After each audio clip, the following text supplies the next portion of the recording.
All of the branches are budding new leaves. My neighbor's grandchild is begging him, please come outside. আজকে যে ভ্লগটা তোমাদের সাথে share করছি সেটা বেশ পুরনো, 2 সপ্তাহ আগে। এর পরের দুটো ভ্লগ আমি অলরেডি পোস্ট করে দিয়েছি। আমার গেস্টরা বাড়িতে এসেছিলো, তারা চলে গেছে, তারপরে তার ভ্লগও আমি পোস্ট করেছি। তবে তারা যেদিন এসেছিলো সেই দিনের ভ্লগ বা তার পরের ভ্লগগুলো আমার এখনও এডিট করে ওঠা হয়নি বলে আমি পোস্ট করতে পারিনি। সেগুলো আমি ধীরে ধীরে করার চেষ্টা করছি।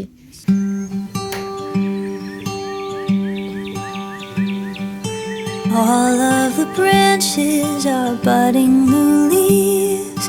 My neighbor's grandchild. Hello everyone, good evening কিনা জানি না, অ্যাকচুয়ালি ঘড়িতে পাচ্ছি রাত্রি 10টা।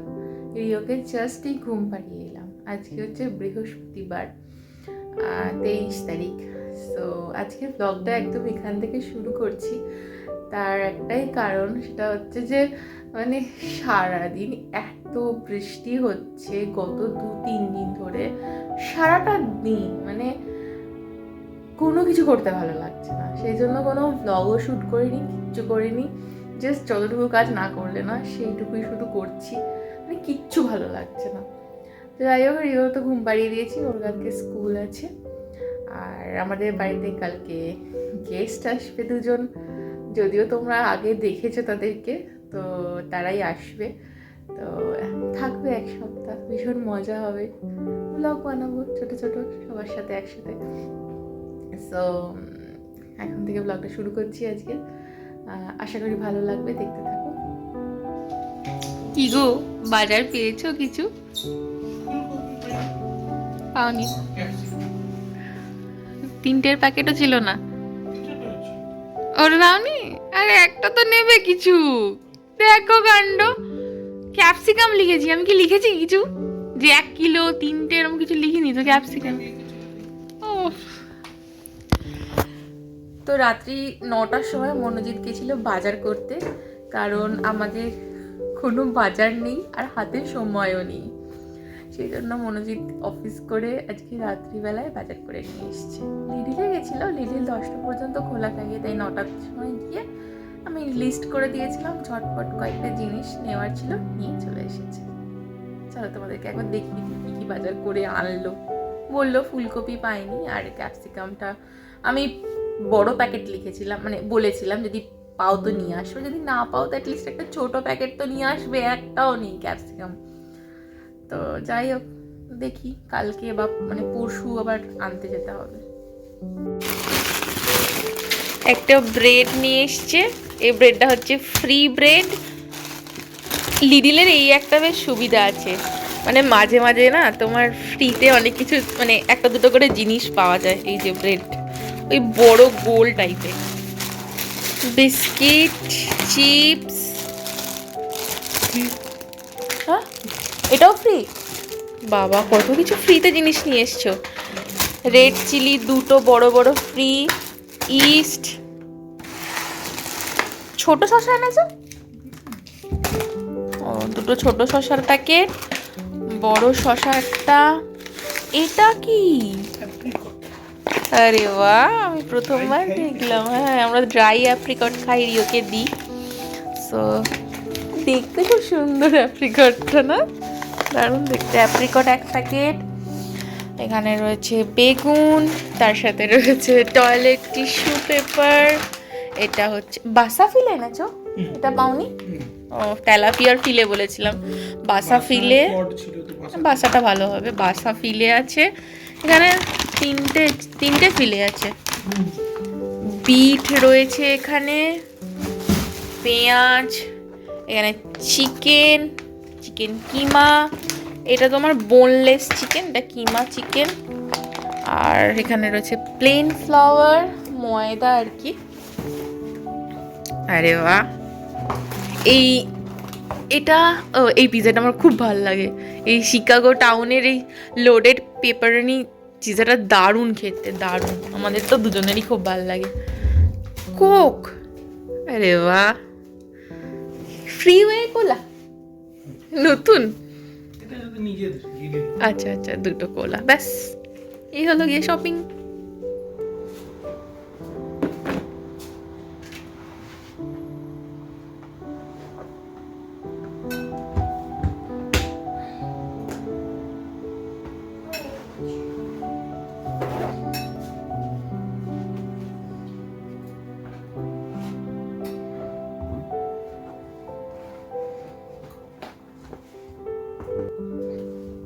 না, ওগুলো হচ্ছে তোর অ্যাপ্রিকট। অ্যাপ্রিকট, হ্যাঁ ওগুলো এখনো পাকিনি তো ওই জন্য।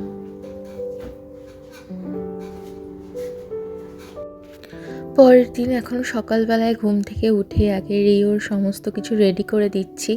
টিফিন বক্স রেডি করে দিয়েছি, সাথে একটু জল দিয়ে দিলাম, একটু গরম জল মিশিয়েই দিই। ওদের স্কুলে জলের ব্যবস্থা আছে, ফিল্টার আছে, গ্লাস আছে, কিন্তু জলটা খুব ঠান্ডা, তাই একটু এটায় গরম জল মিশিয়ে দিলে ও খেতে পারে। ইউজুয়ালি জলের বোতল বার করে খুব একটা খায় না, তাও দিয়ে রাখি, যদি কখনো মাঝে সাঝে খেতে ইচ্ছা করে খেতে পারবে, তাই জন্য।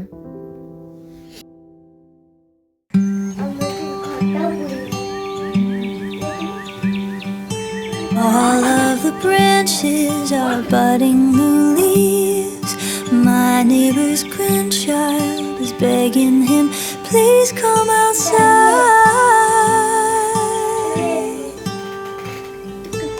Our garden's creatures have come to greet us. I hear a robin eagerly singing her song. Have you ever heard a welcome so warm? কোথায় যাচ্ছ তুমি সাইকেলে করে? সাইকেলের ড্রাইভার তুমি কোথায় যাচ্ছ? লিডিলে যাচ্ছ? সকালবেলা স্কুলে যাবে না লিডিল যাবে? স্কুলে যাচ্ছ, ঠিক আছে যাও, টাটা।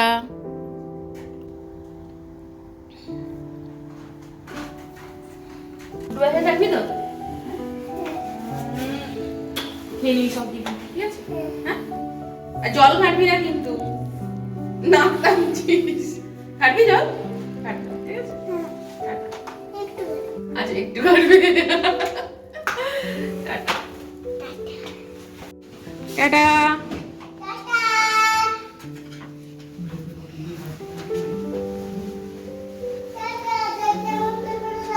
আচ্ছা।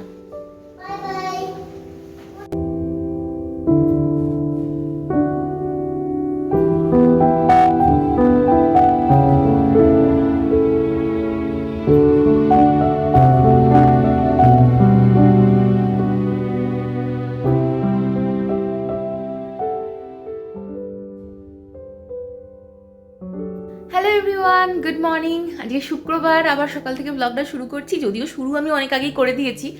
তো আজকে শুক্রবার, তোমাদের বলেছিলাম যে আমাদের বাড়িতে গেস্ট আসবে বিকালবেলায়, আস্তে আস্তে রাত্রি হয়ে যাবে। তো আমি সকাল থেকে একটু ঘরদোর পরিষ্কার পরিচ্ছন্ন করব ভাবছি, কারণ এখনও করে উঠতে পারিনি। তো ভিডিও এডিটিং করছিলাম, ওটা কমপ্লিট হলো, এই ব্রেকফাস্ট করলাম। মনোজিৎ অফিস গেছে আর রিও স্কুলে। মনোজিৎ অফিস থেকে চলে আসবে, আজকে যেহেতু শুক্রবার তাই তাড়াতাড়ি চলে আসবে, 1টার মধ্যে আশা করছি। আর আমারও ঘরদোর পরিষ্কার করতে হবে, আর সকালে রান্নার সেরকম কোনো ঝামেলা নেই। ও হবে ওটসের খিচুড়ি, তার সাথে হবে মাছ ভাজা। রাতে একটু স্টাফড পরোটার আলুর তরকারি বানাবো ভাবছি। তো সেসব প্রিপারেশনে চলছে সাথে সাথে অল্প অল্প করে। তার আগে ঘরদোরগুলো পরিষ্কার করে নিই, বিছানাপত্র গুছিয়ে নিই, তারপর যাবো রান্নাঘরে বাকি রান্নাগুলো কমপ্লিট করতে। একটু এগিয়ে রাখি, তাহলে লোকজন এলে অ্যাটলিস্ট রান্নার পেছনে সময়টা কম যাবে, লোকজনের সাথে কথাবার্তা বলা যাবে, আড্ডা দেওয়া যাবে। চল।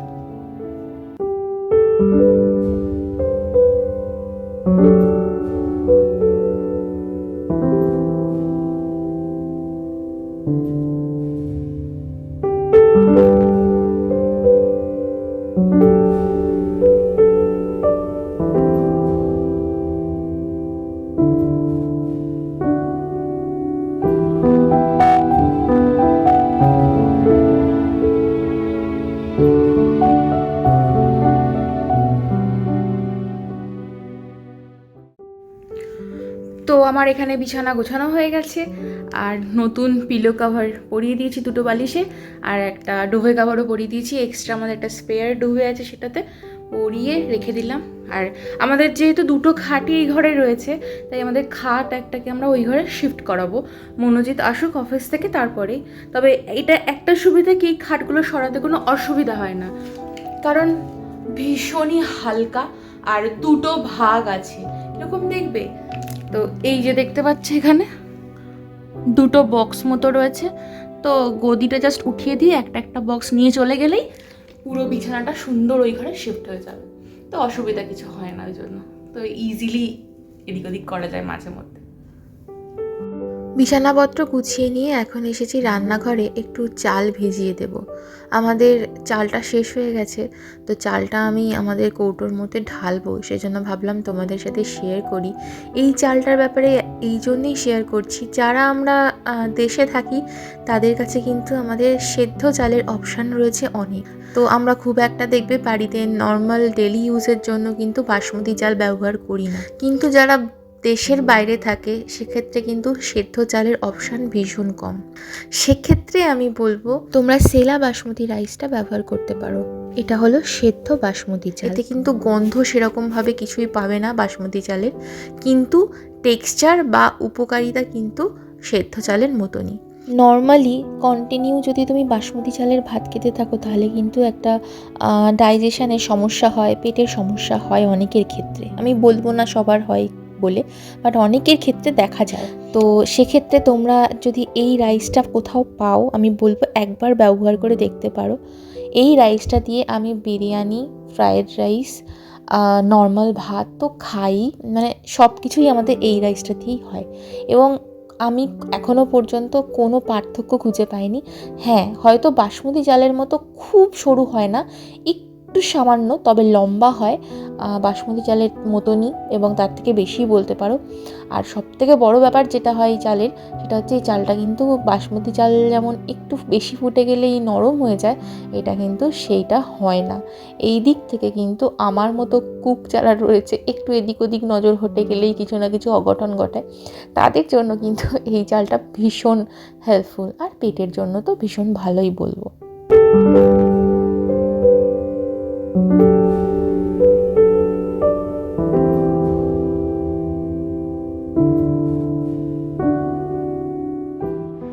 দেখো কিট্টুরা খেয়ে গেছে সকালবেলায়, পুরো ছড়িয়ে ছিটিয়ে গেছে একদম, কি অবস্থা। আর আজকের ওয়েদার দেখে নাও, বৃষ্টিটা এখনো পর্যন্ত শুরু হয়নি, সকালে তো হচ্ছিল, এখন একটু থেমেছে, বাট আকাশে মেঘ দেখো, পুরো কালো মেঘে ঢাকা আকাশটা পুরো একদম। আর এই যে দেখো, আগের দিন ব্লগে দেখালাম না যে পাথর খালি করে গেল, আর সেটারই কাজ হচ্ছে। পাথরগুলো দিয়ে বাউন্ডারি বানাচ্ছে, একটা লোহার খাঁচা বানিয়ে ওখানে রেখেছে, তার উপরে পাথরগুলো দিয়ে ভরাট করছে। বিছানাপত্র তো আগেই গুছিয়ে নিয়েছি, সোফা টোফাগুলো ঝাড়া হয়ে গেছে, এবার শুধু ভ্যাকিউম করার পালা। তো প্রথমে আমি একটু এই লবিটাকে ভ্যাকিউম করে নিচ্ছি। অ্যাকচুয়ালি আমাদের না ধুলোর থেকে বেশি যেটা চোখে পড়ে সেটা হচ্ছে কার্পেট থেকে ওঠা সেই রোঁয়াগুলো। যেহেতু কার্পেটটা অনেক পুরনো হয়ে গেছে, তাই প্রচুর রোঁয়া উঠে উঠে ধুলোর আকারে এদিক সেদিক জমে থাকে, তো প্রায়ই আমাকে ভ্যাকিউম করে ওগুলোকে ক্লিন করতে হয়। এখানে তো ঝাড়ু দেওয়া পসিবল নয়, দিলেও তুমি ভালো করে ধুলো ওঠাতেও পারবে না। ভ্যাকিউম করলে খুব সহজেই এবং তাড়াতাড়ি তোমার কাজটা হয়ে যাবে, তো তাই জন্যই ভ্যাকিউম করাটা হচ্ছে সবথেকে ইজি ওয়ে। এখানে ঘরদোর পরিষ্কার হয়ে গেছে আমার, আর এই যে একদম টিপটপ করে দিয়েছি।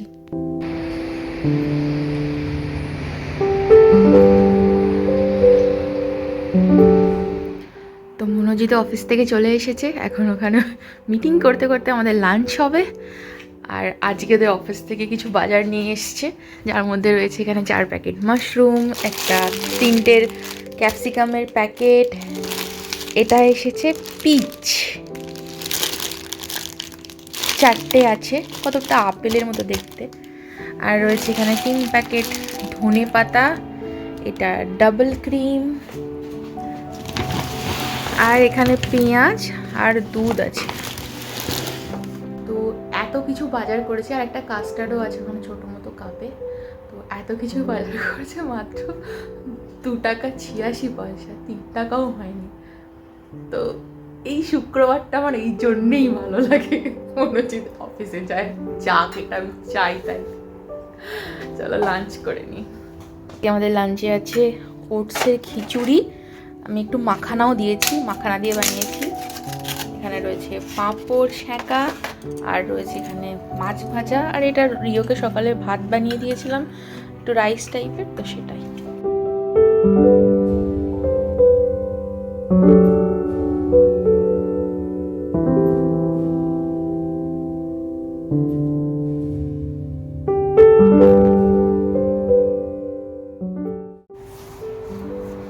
তো আমি না রেডি হয়েছি, রিওকে আনতে যাব, ঠিক আছে। আর আনতে বেরোচ্ছি, দেখছি যে আকাশে রোদ উঠেছে। যেই আমি ক্যামেরাটা অন করলাম দেখাবো বলে, অমনি সঙ্গে সঙ্গে সূর্যটা মেঘের আড়ালে ঢেকে গেল।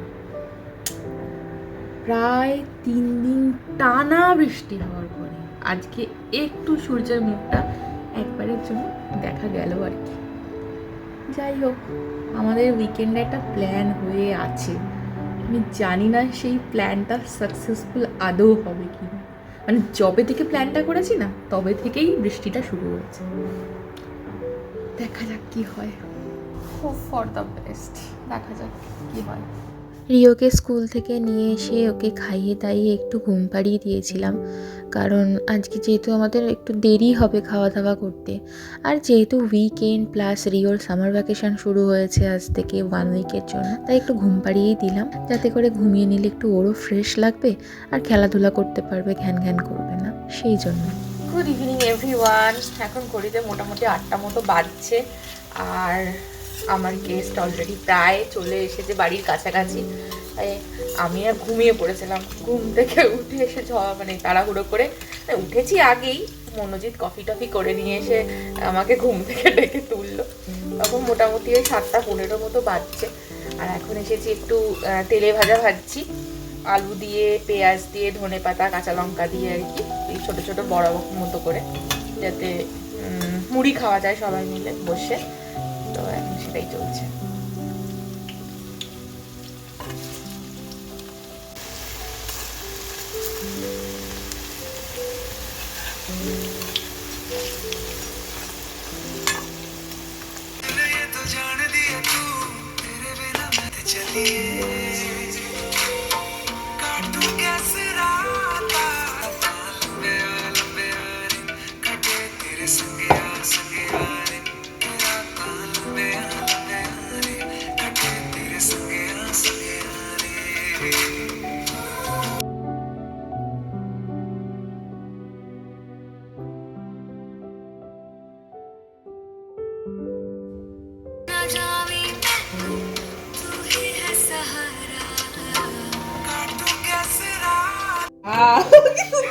দেখি সবার অটোমেটিক্যালি দারুণ দেখতে না, এভাবেই তো কস্ট কাটিং মানে আমাদের চটকা দেখি কি আমাদের পোস্টার দেখি রিও চটকা, যেখানে সেলস করতে মানে টাকা বললেই আসতো। হ্যাঁ, এটা নতুন ছিল, 3 বছর ধরে চলছে সিআরএম। মানে ওই দেখ, এটা অনেক নরম, অনেক ভালো। ওটা কি শক্ত ছিল দেখো, হ্যাঁ কি শক্ত ছিল, আমরা কিচ্ছু করতে পারছিলাম না, অনেক চেপে চেপে করেছি তেল টেল দিয়ে। এটা দারুণ সুন্দর কিন্তু দেখো, সঙ্গে সঙ্গে রিস্ট্রাকচারিং হয়েছে। ওয়াও, আন্টি নিয়ে এসেছে রিওর জন্য অনসাইট ছিল যেটা ক্লেডো, তাই তো পাঠানো হয়েছে। মানে এরা এমন ছিল যে সেলস ফোর্সে একটা ডেডিকেটেড ক্লায়েন্টের প্রজেক্ট ম্যানেজার ছিল, সেও গায়েব হয়ে গেছে। তো তৃষা আর সন্দীপ দা তো চলে এসেছে, বেশ খানিকক্ষণ হলো। তো আমরা এখানে বসে সবাই মিলে আড্ডা দিচ্ছি, হাসি ঠাট্টা গল্প, আর তার সাথে রয়েছে মুড়ি আর পেঁয়াজি। কি সুন্দর না কালার গুলো, তিনটে কালারই খুব সুন্দর। না এইটাও ভালো লাগছে, ক্যামেরায় দেখতে ভালো লাগছে, তিনটে কালারই। আরে এটা কালার, এই কালারটা খুব সুন্দর লাগছে। সব ওখানে সব এটা এমনি তো অল গভর্নমেন্ট সার্ভিসেস সেখানে দাঁড়িয়ে বাইরে গিয়ে কোনো খরচা নেই, মানে তুই তৃষা এলেই রিও ওকে পুরো পাকড়াও করে রেখে দেয়, কোনো কিছু করতে দেবে না, কোথাও যেতে দেবে না, সারাক্ষণ ওর সাথে বসে খেলতে হবে, এটাই ওর দাবি। তো আমাকে তৃষা রান্নায় হেল্প করতে চাইছিল, আমি বললাম দরকার নেই, তুমি ওর সাথে খেলা করো, আর সারাদিন এসেছো ধকল করে, একটু রেস্ট নাও, কালকে থেকে আমরা দুজন মিলে করে নেব। সবাই তো আমরা ফুলকপির পরোটা, আলুর পরোটা সব কিছুই খাই। আজকে আমি একটু অন্যরকম ব্রোকলির পরোটা বানাচ্ছি, পুর ভরা আর কি। প্রথমে কড়াইতে তেল দিয়ে তার মধ্যে জিরে ফোড়ন দিয়ে তার মধ্যে পেঁয়াজ কুচি অ্যাড করেছি, ভালো করে ভাজা হয়ে গেলে আদা রসুন বাটা অ্যাড করে একটু নেড়ে নিয়ে ওর মধ্যে হলুদ গুঁড়ো, ধনে গুঁড়ো, নুন দিয়ে তার মধ্যে অ্যাড করে দিয়েছি গ্রেট করে রাখা ব্রোকলিটা না আমি ভালো করে কেটে গরম জল দিয়ে একটু জাস্ট ভাপিয়ে নিয়েছি মিনিট 5 জন্য মাইক্রোওভেনে। এটা ভালো করে ভাজা ভাজা হয়ে গেলে তার মধ্যে গ্রেট করে রাখা আলু অ্যাড করেছি আর সামান্য চিনি অ্যাড করেছি। এবার সব কিছুকে ভালো করে নাড়াচাড়া করে নিচ্ছি মিনিট 7 জন্য, একদম মিডিয়াম টু লো আছে, যাতে ভালো করে আলু ব্রোকলি কুক হয়ে যায়, কোনো কাঁচা গন্ধ না ছাড়ে। এরপরে শেষকালে একদম অ্যাড করে দিয়েছি কাঁচা লঙ্কা কুচি আর ধনেপাতা কুচি দিয়ে গ্যাস অফ করে একবার জাস্ট মিশিয়ে নিয়েছি। ব্যাস, তাহলেই আমাদের পুরটা একদম রেডি হয়ে গেছে। এবার এটা একটু ঠান্ডা হলে আমরা পুর ভরে পরোটার মতো করে বেলে সেঁকে নিলেই কিন্তু ব্রোকলির পরোটা একদম রেডি হয়ে যাবে। তার কারণ হচ্ছে আমাদের এইগুলোর কি হয়, দাদু দিদা হ্যাঁ সবাই বলছে চ্যানেল বক্স চলছে, ওইটা চলে না।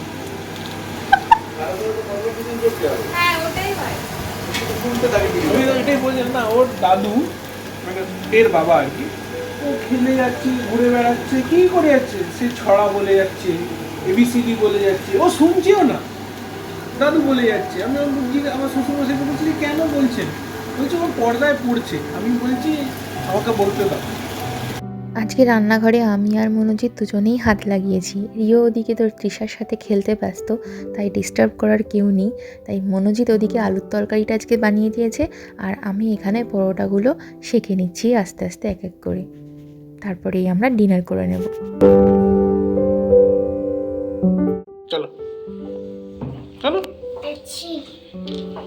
ডাস্টবিনটা ভরে গেছিলো, তাই মনোজিৎ আর রিও যাচ্ছে এখন নিচে ডাস্টবিনের নোংরাগুলো একটু ফেলে আসতে। আর মনোজিৎ গেলে রিওকে তো যেতেই হবে, সেই জন্যই হেলতে দুলতে এখন যাচ্ছে।